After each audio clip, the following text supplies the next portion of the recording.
And then, of course, you learn about the technology. And when you do that, that was my aha moment. That's when I was, oh, wow, this is going to change everything. We didn't do an ICO. We sold to private accredited investors at a time when nobody else was doing that. We never had a public sale, for example, of our AMP token, which collateralizes the network. People call it Memecoins, right? So you could take something from culture that is maybe weird or funny, but the masses, our human psychology gravitates to it. And some of it may not be for you or me, right? Some of it is just internet culture. But there's things like Dogecoin and Fartcoin, but they build a brand and a following, and you have network effects. This episode is brought to you by VeChain. VeChain is one of the top layer 1 enterprise blockchains in the crypto asset class, and they are getting adoption by many big brands and companies around the world who are building Web3 and decentralized application technologies. I've been a VET token holder for many years. In fact, I started investing in VeChain back in 2018, and some of the key features of the VeChain blockchain includes it's secure, affordable, scalable, fast, and sustainable. Some of the companies and brands working with VeChain include Givenchy, Walmart China, BMW, Boston Consulting Group, and many more. Most recently, they partnered with Dana White in the UFC, and Dana White even said recently that he purchased over $1 million of the VET token. And VeChain also recently launched staking, where you can stake the VET token and earn great rewards.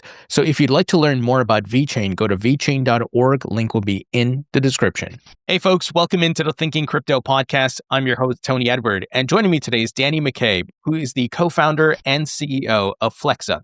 Now, Flexa is a digital assets payments platform. Danny, great to have you. Thank you. Great to be here. Yeah, Danny, I'm excited to talk about crypto payments and learn about all the great things Flexa is doing. Well, let's kick it off with your background. Tell us a bit about yourself, where you're from, your professional background, and how'd you end up founding Flexa? Yeah, that's a great question. Background specifically, I'm an attorney. So as some folks already know, I took a weird path to get into crypto. But yeah, I was a litigation attorney, a business litigation attorney. I worked with a lot of startups, worked in the technology sector quite a bit. And that led me to crypto. So professionally speaking, I was a lawyer for many years. This is my Flex is my fourth startup. So Wow. I've dabbled in a few things here and there, but by far Flex is the focus. Flex is the big one, so to speak. So where along the journey, or like, let's say timeline, did you find crypto or blockchain, and what was your aha moment? That's a great question too, dude. So for me, it was honestly boring. So if you're a trial lawyer, one of the things you have to do is a damages evaluation. So if you get a case set, you need to evaluate damages. Otherwise, what's the point of a case if there are no damages? So I got a case, I want to say 2016, as a litigation attorney, and crypto was involved. And specifically, it was Monero, Ether, and Bitcoin were involved. And I had to do a damages analysis for, what possible damages might be. And in doing that analysis, I kind of went down the rabbit hole, finding out about these different assets, and more importantly, the volatility and the appreciation and everything else that went along with crypto. And then, of course, you learn about the technology. And when you do that, that was my aha moment. That's when I was, oh, wow, this is going to change everything. And sure enough, it has. Yeah, and incredible. I mean, obviously, you went and started a business. So tell us about the genesis of Flexa. How did the idea come about, and what's the mission? The real idea came about with a combination of two things. One would be payments. We're a payments-focused company, obviously. We're here to help merchants, primarily, helping merchants thrive in the next era of commerce. So for us, this is a merchant-centric play all the way. And that really came from one of my co-founders, Trevor Filter, who was in payments his whole professional career. And then the other co-founder, Tyler Spalding, brought with him a real deep understanding of blockchain technology. So together, they had this idea of how they can really replace debit and credit rails. Thankfully, they wanted an attorney as a co-founder to help them build from the beginning. We wanted to build Flex in the most compliant way possible. I knew that. They wouldn't have asked an attorney to be a co-founder if they didn't want that to be the case. That gave me a lot of trust and faith in them, by the way, at an early time. This is 8 years ago now. It seems crazy. Wow. But so I eagerly took this opportunity, knowing what I knew at the time about crypto and knowing what I thought could happen, how transformative this technology could be, particularly with payments. I was eager to join. That's how I got into it, and obviously still here, still paving the way. You mentioned that was 8 years ago. That's like a lifetime in crypto, right? With all the things we've seen, some massive collapses, FTX. Now we're in a very different environment, much more crypto-friendly environment. What's it like looking back, going through that arduous journey, through all the ups and downs. Yeah, I'm really proud of our history. We could have done things differently and we wouldn't be here anymore. We didn't do an ICO, for example. We sold to private accredited investors at a time when nobody else was doing that. We never had a public sale, for example, of our AMP token, which collateralizes the network. Probably talk about that a little bit later. Sure. So we did a lot of things right in the beginning. We built a compliance program first, a BSA AML program before we built anything else. We became FinCEN registered as a money services business immediately. I started pursuing money transmitter licenses immediately. So now we have licenses throughout the nation. We did a lot of things in the compliance and legal front from the outset in the beginning to make it through these 8 years because there have been quite a bit of challenges, not just with the FTX type stuff that drives the market down and weakens consumer confidence, but even what we saw with the SEC, for example, and some of the hurdles they put folks through, including Flexa. Flexa was named in a complaint, not as a defendant, but just referenced in a complaint with allegations about our token, which Mm. were patently untrue. So we had to deal with all of that. We still have to deal with all that in certain arenas. So for me, we built it right in the beginning. And those challenges made us stronger. And we look at those challenges as helping us find the next opportunity, helping us find the next reason to build and what to build. So, no complaints, but continue to just push forward. So let's go through the details of how a merchant or a business can use Flexa to accept crypto or, spend crypto if they want with stablecoins and things like that. Yeah, I mean, for us, it's optionality, right? For merchants, it's primary optionality. There's a lot of competitors now. People are, especially because of the Genius Act, which obviously came out in July, so it's still kind of brand new. But what we've seen since Genius is stablecoin strategy, stablecoin adoption kind of flood the market. Everyone's trying to get in some way with stablecoin payments. And that's wonderful. I don't think anybody would have guessed, for example, in July, when Genius becomes law, that the market cap for stablecoins would be where it is today. I think it's upwards of about 300 billion or something like that, Yep. with 30 billion of on-chain activity on a daily basis. I don't think anybody would have thought this would happen this quickly with stablecoins. But for us, it's not just stablecoin payments. It's not just one token or two tokens. It's not just one chain or two chains.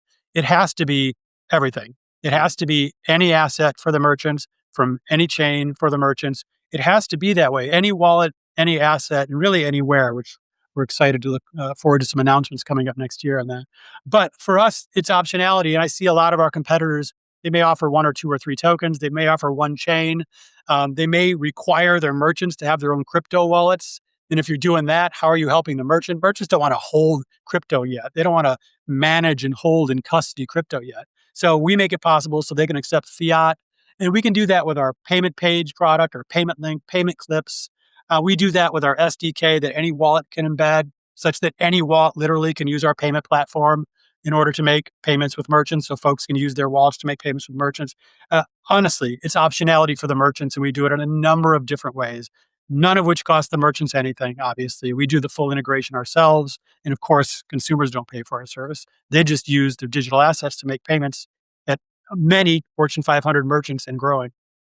That's incredible. And is your service available in the international markets or just the United States? Great question. So right now it's the United States, El Salvador. We're legally authorized, and we will look forward to some things happening in Canada. We're also super close in a number of other international jurisdictions. So, I used to just say any asset, any wallet. I've been throwing the anywhere on there because for the last year and a half or so, I've really been working hard with my team on global expansion. And again, with Flexa, this goes back to what I said at the outset. We Mm. did compliance first, right? We had the BSA AML program first. We do complete KYC OFAC screening for folks that use our network. We're very careful because, we want to talk to regulators and make them feel comfortable. And more importantly, we want to talk to merchants and let them know we've got their back. We're protecting them from day one. So they don't have to worry about a thing. We take care of compliance. And I've taken that approach internationally as well. So while I see some companies just suddenly roll out with a product in a foreign jurisdiction, we don't do that because we're protecting merchants. We only launch in the jurisdiction once I feel comfortable with my CLO that we're either licensed fully to do it or that we have a legal authority in some other way to do it. So it's taken us some time on the international piece, but that's certainly something we're working hard on, and I'm looking forward to talking more about in the near term. Oh, absolutely. And that totally makes sense. And I think it's the right approach because we're seeing across the globe different jurisdictions now putting together their rules, so to speak, Yeah. and guardrails. So you kind of want to wait for some of those things to be ironed out before you launch. And like you said, you got to protect your customers and folks and make sure everything is good there. Amen. Yeah. And as far as assets that you support, you mentioned stablecoins. I'm assuming you support the top stablecoins and crypto assets. So if I wanted to pay with Bitcoin or ETH or things like that, I can do it. Yeah, absolutely. I think we always say 99 plus, but really it's anything digital. Any digital token that can be traded can be spent on the Flexa platform. And so really I look at it as kind of infinite. I mean, we're talking about today. I mean, it's funny when we launched Flexa, I think there maybe were 2,000 different tokens maybe, and today there's Yeah. just a ridiculous amount of tokens. Not all of them being traded, of course, but there's tens of thousands of tokens today. We could create a token right now in the time it takes to do the next 15 minutes of this podcast if we wanted to. So Yeah. tokens are popping up everywhere, and we never wanted to strip merchants of optionality. So we think all tokens should be spendable, and we're going to keep it that way. So yeah, of course, Bitcoin you can spend on our network right now. Ether, of course, Litecoin, all the tokens that folks want to spend, you can spend, and even some that maybe they don't want to spend. Like for instance, there's a lot of folks that think spending Bitcoin is crazy, Yeah. and that's fine. That's up to them. But yet, it's been our top asset for spending since we founded Flexa in 2018. Wow. That is going to change. Folks are spending stablecoins a lot more now because of the Genius Act. And I've said this before publicly, but I really think merchant loyalty points are going to make a huge play, and merchants are going to have their own tokens. Mm. That to me is super exciting. We've been working with some super high end merchants on how to roll something like that out. I'm very fascinated by that with these businesses. And I've been having different conversations with different folks about once we have like clarity, these businesses create rewards tokens that could be traded in the open market. They can Mhm. build relationships with other business where you can go spend that token there. So let's say, for example, it's a Walmart token or Amazon token, and I can go to Starbucks and spend it. It could trade in the open market. Maybe Walmart and Amazon say, hey, hold on to it and you can earn rewards like staking. There's a lot of possibilities here. So the possibilities really to your point are endless. And I think I heard the word clarity come out of your mouth there. And I think that is going to be a driver. I mean, we've been waiting for this. It's on the horizon. I've personally been to DC too many times to count and had too many meetings to count. Genius was great, but clarity is going to be bigger. And I've said this too. Tax reform will be the third pillar of all of this. You give merchants the Genius Act for stablecoins, Clarity Act, so they actually know which tokens are commodities and securities and which tokens they can accept in a Right. safe manner. And then you give some tax reform. So there's de minimis relief, at least when you're buying, for example, a cup of coffee shouldn't be a taxable event. Wow. I mean, I know we've been talking to merchants for 8 years, and I personally know that is an explosive moment for digital asset payments. It's what they've been waiting for. It's what we've been waiting for. So while we've been educating merchants, and I think we've talked to, I mean, I have to honestly think we've talked to every Fortune 100, if not 500 merchant in the last 8 years. Hmm. I mean, over 90% of them have shown excitement about digital asset payments. It doesn't mean they're all ready to launch. We've worked with some of them for 5+ years, getting them ready to launch. I think 2026 will be big in that regard. Some folks are getting ready to launch, and a lot of that is because of clarity. A lot of that is because the promise of clarity right now is they're really looking at it more seriously. So you convert that promise into an actual law. I couldn't be more excited. Yeah, it's going to be an exciting time, and I can't wait to see the innovation post that bill being passed or signed into law, and the clarity people will have to invest more, build, and do a lot of innovation. Yeah, yeah, yeah, Now you mentioned stable coins. You expect that to grow as far as payments being used. We got the Genius Act in place and so forth. yeah. Um, and you mentioned there's some people, well, a good amount of people that use Bitcoin. But do you think over time it becomes more so heavy weighted stable coins versus these other assets, or maybe Bitcoin catches up because Bitcoin's price continues to go up? That spending a few satoshis it becomes like nothing because the price is so high.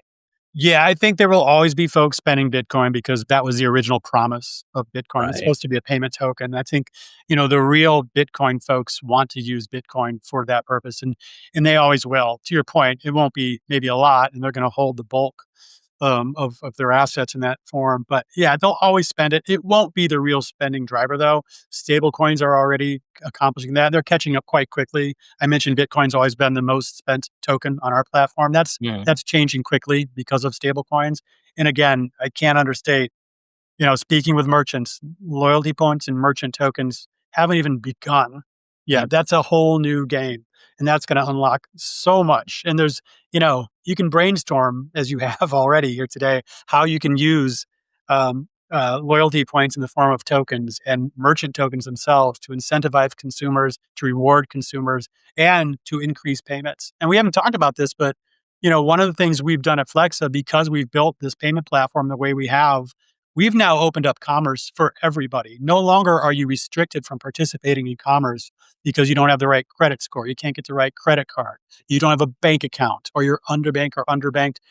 No longer are those hurdles, which means instead of something like, you know, 78 to 84% of the population participating in commerce, now you're talking about 99 plus percent of the global population to participate in commerce through payments, which is also a game changer. So you combine that with what we're talking about in loyalty points and merchant tokens.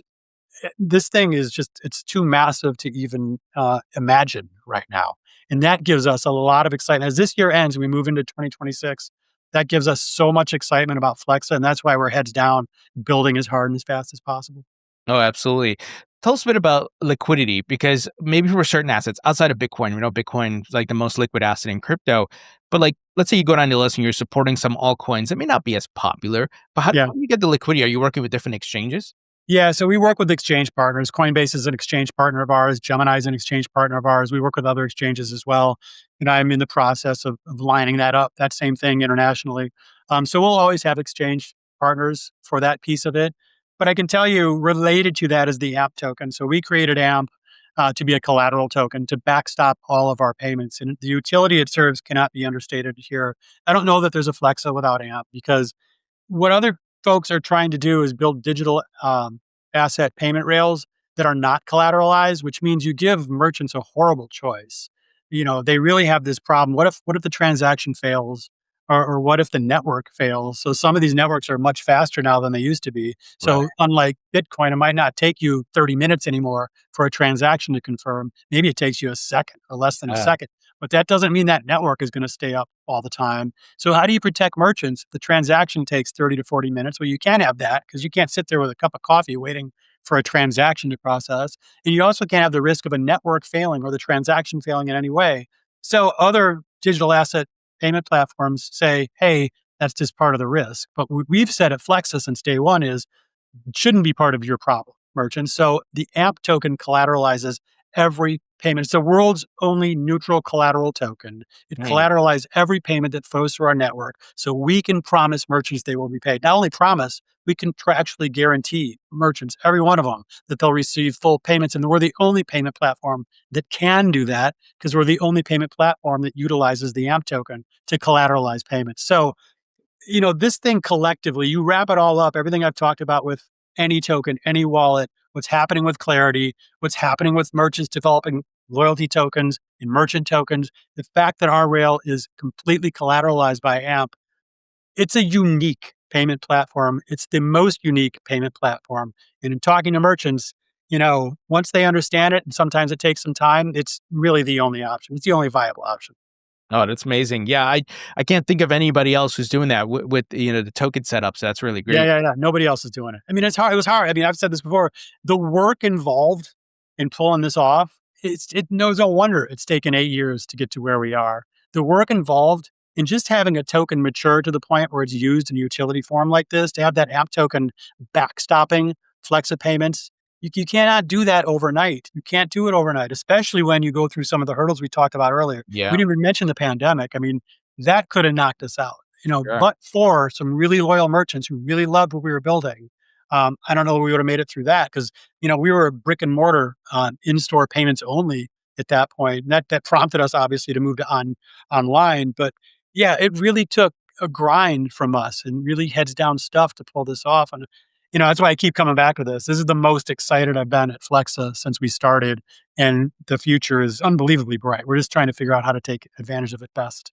Oh, for sure. Now, I read about Flexa Terminal. Tell us Yeah. about that. And if I'm not mistaken, that's launching in 2026. Yeah, it is. So that's, EMVs have what, 1,000, they're limited to 1,000 different assets that you can spend with. That's makes no sense when we're talking about tens of thousands of tokens. So Mm. Flexa Terminal, built in cooperation in partnership with Burner, makes it possible for folks to use that terminal for immediate crypto. It's still on our payment rail, but it makes it possible. It's the actual terminal so you can make those payments. And for us, that's critically important because it gives, again, merchants optionality. Certainly not required. Nothing is required from a merchant if they want to take digital asset payments. They don't need a terminal. They don't need to do anything. We integrate with their point of sale directly. And that will always be true. Mm. It's just another piece to give merchants optionality so they can accept payments in that way if they want to. And it may be a critically important piece because folks are used to that and they like to do that. And some merchants want it. So, this is the truth. If a merchant wants something in this space, we're going to deliver it for them. Danny, there's an interesting kind of movement happening with crypto where it's human behavior tokenized on the blockchain and is financialized. And people call it meme coins, right? So you could take something from culture that is maybe weird or funny, but the masses, our human psychology gravitates to it. And Sure. some of it may not be for you or me, right? Some of it is just internet culture.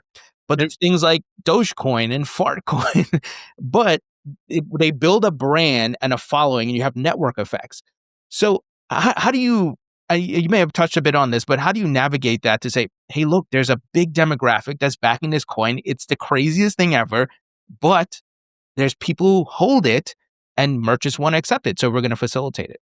Yeah, I mean, I look at it first from the legal perspective, which is if Coinbase and Gemini support the token, Mm, I rely a lot on their teams to make sure something is first of all legally permissible to be traded, let alone spent at mm, point of sale with one of our merchants. And then we have our own token review committee at Flexa. So every token that we allow to be spent on our platform has gone through not only the Coinbase and Gemini review, but our Flexa internal review before it gets to the point where it can actually be spent. Other than that, honestly, it could be anything. It really could be. I mean, I draw the line at hate speech. There's sure. something that's promoting hate speech or something like that. As long as Right. I'm CEO of Flexa, nobody's going to be able to spend it. But other than that, no. If it's popular, if it's Doge, or if it's something that folks get behind and they love it, even no one's asked, but even Fartcoin, we will make it spendable if enough people want it to be spendable. And more importantly, if a merchant wants it to be spendable. Yeah. So, yeah, we don't want to limit this. We built this so anything digital can be spent. And I mean it that way. I mean, even you look at tokenization of assets, which is going nuts right now. I think right now you're kind of in that post-pilot, early production phase of tokenization of assets, but that's happening. I mean, most major banks, most major even real estate companies are looking at tokenization of assets in a very real way. There's no reason why tokenized assets, if they can be traded, they should be able to be spent, Mm. and they can be. We're already built, so they can be at Flexa. So this is just another example of building Flexa the right way. So any asset, any digital asset, can be spent, and that's again for merchant optionality primarily. It's exciting days.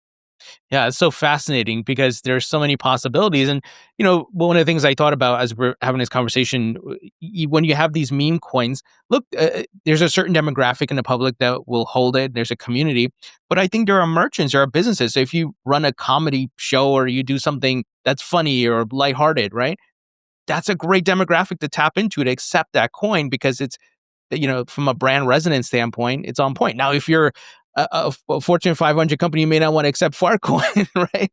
But hey, that's okay. There's different verticals, different cohorts, right? As they would say. Yeah. I mean, it's important to realize too that Flexa doesn't require the merchant to accept any specific coin. Mm, For example, a merchant wants to take USD only. We're licensed to pull that off. Not every digital payment platform is. Like some would say, sorry, we don't have the money transmitter license, or we're not a money services business. Thankfully, we built that in the beginning. So merchants can accept USD if they want to. In fact, you could spend Bitcoin at point of sale and the merchant could take Litecoin. They could take any asset they want because of our platform. So if mm. it's USD one day and Ether the next and Bitcoin the next, that's fine by us. So truthfully speaking, someone could spend Fartcoin and the merchant does not need to hold that. Yeah. Yeah, and obviously we're using Fartcoin as an example, right? But Yeah. it could be other stuff. It could be, I don't know, a monkey coin or something, and a zoo accepts it. Yeah. Why not? Why not, man? No, I think sky's the limit. And that, again, you're going to exactly what we talk about, which is optionality.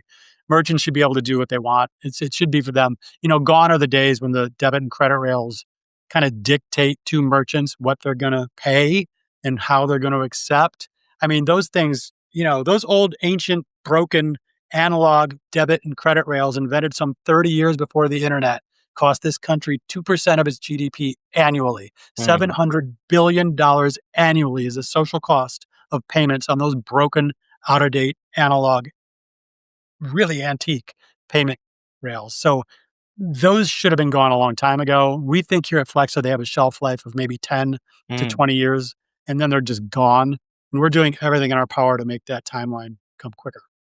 On that note, Danny, because one of my questions for you was going to be, it's 2035. How do you see crypto in payments and the economy?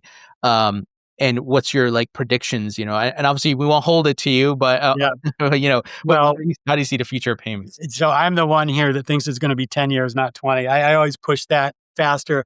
And I just, again, I look at what's happened with stablecoins since Genius, which was all in July. That just happened in July. And we already see these ridiculous numbers about on chain activity.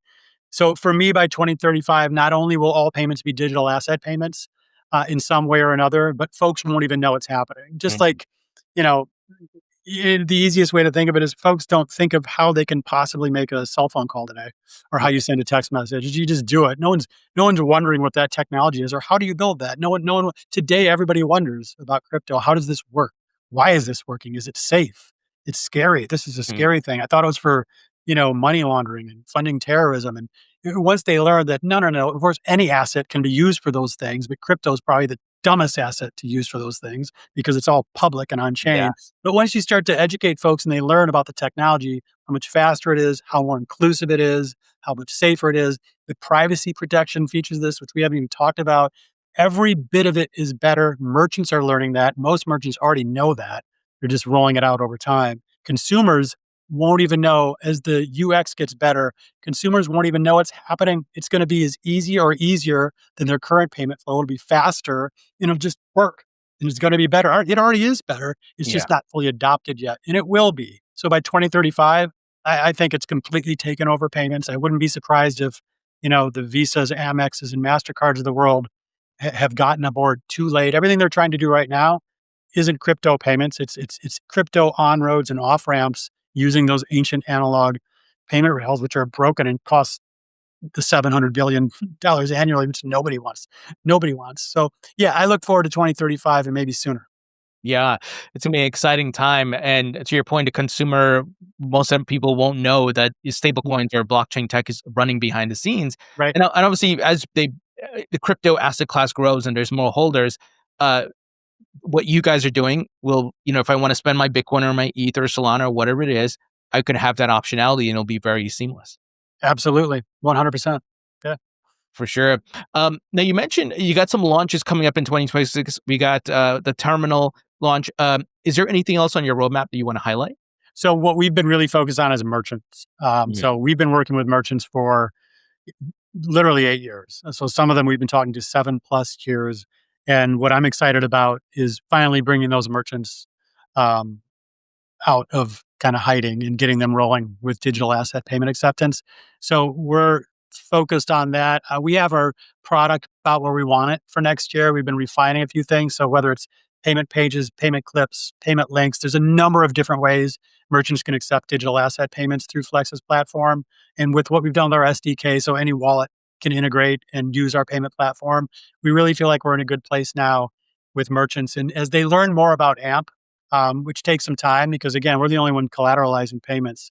And that's a weird topic, right? By Mm. the way, all your payments are collateralized by this token called AMP that folks can buy globally and pledge as collateral. There's a bit of a break there. Wait, how does that work? How does that possibly work? So by the time they learn how it works, to a merchant, they absolutely love it. But it takes time to educate. But for us, what that means is it's just this 2026 should be just this year of bringing merchants on, turning them on, getting them ready, new jurisdictions internationally with new merchants and new and bigger merchants here at home.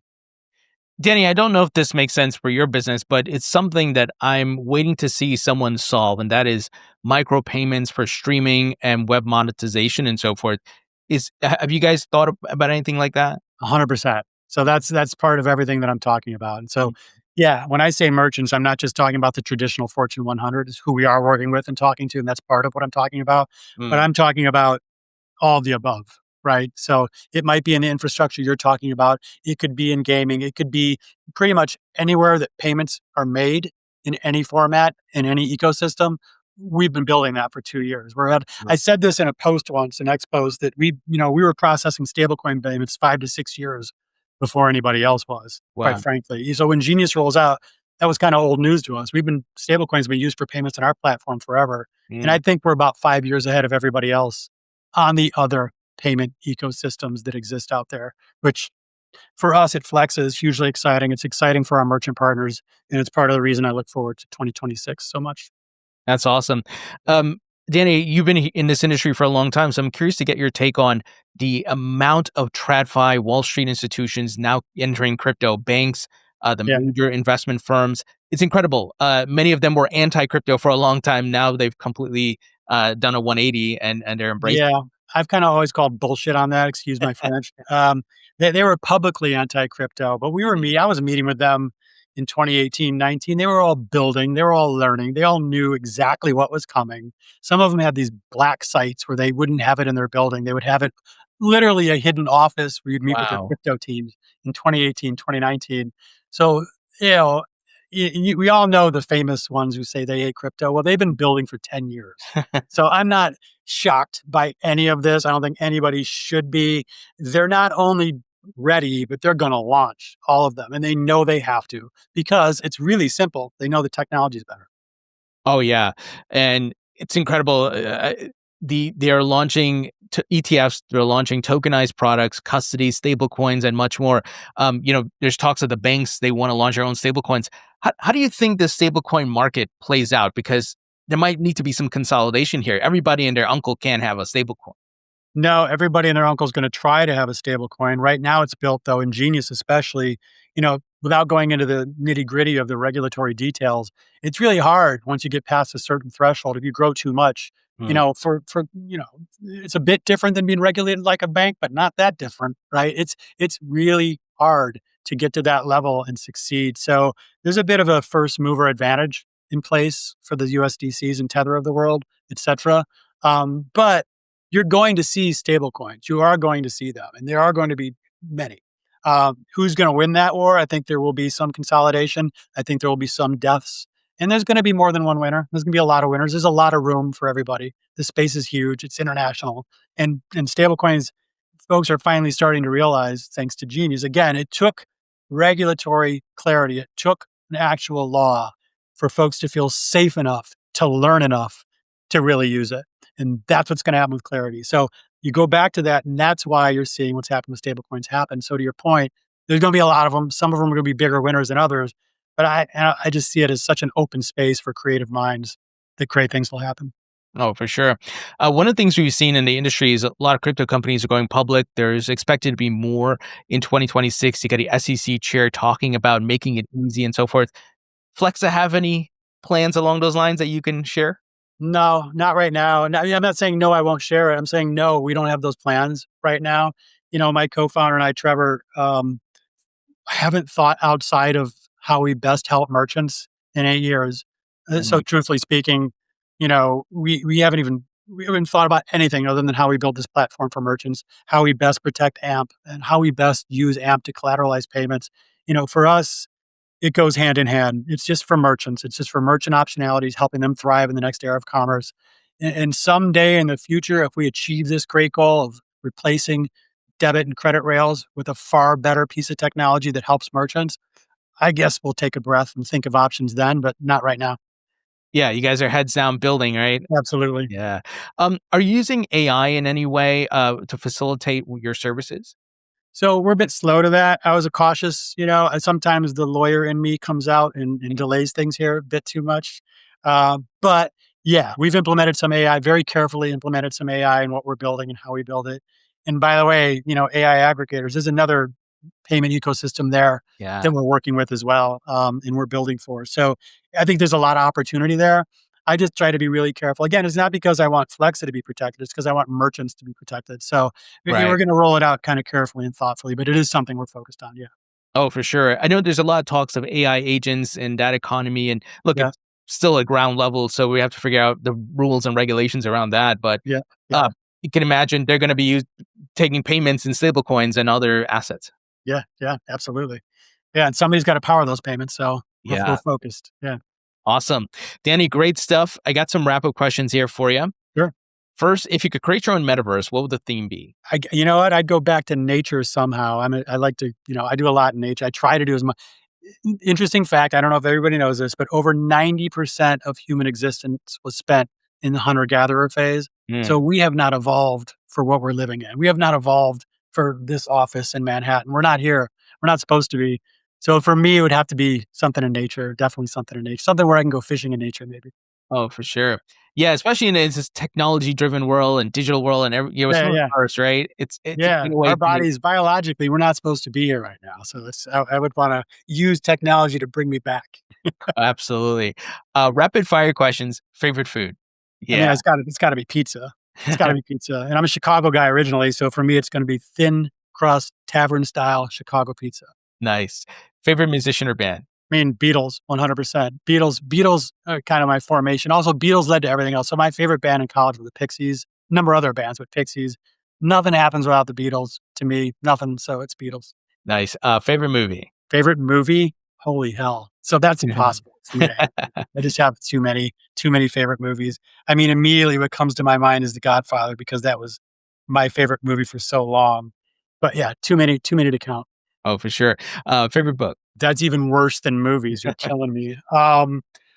Flann O'Brien, Third Policeman, probably if I had to limit it to one, only because the writing is spectacular and there's a bit of a sci-fi twist in there to a piece of classic literature that I like. So I'll go with that one. And when you're not working, what are you doing for fun? For fun, I'm either out with my wife, we're either having a great dinner and a cocktail somewhere here in the city, or I'm in nature somewhere fishing. So yeah, it's one of those two. It's either it's a bit of a yin and yang for me. I'm in the city enjoying a good meal, or I'm lost somewhere in the wilderness. Danny, awesome stuff. Absolute pleasure. And I love what you guys are building. And, we talked a bit about before the recording. We're going to have to do a round two since we're both near New York and we're going to do it in person. But thank you so much for joining me. Appreciate it, Tony. Thank you.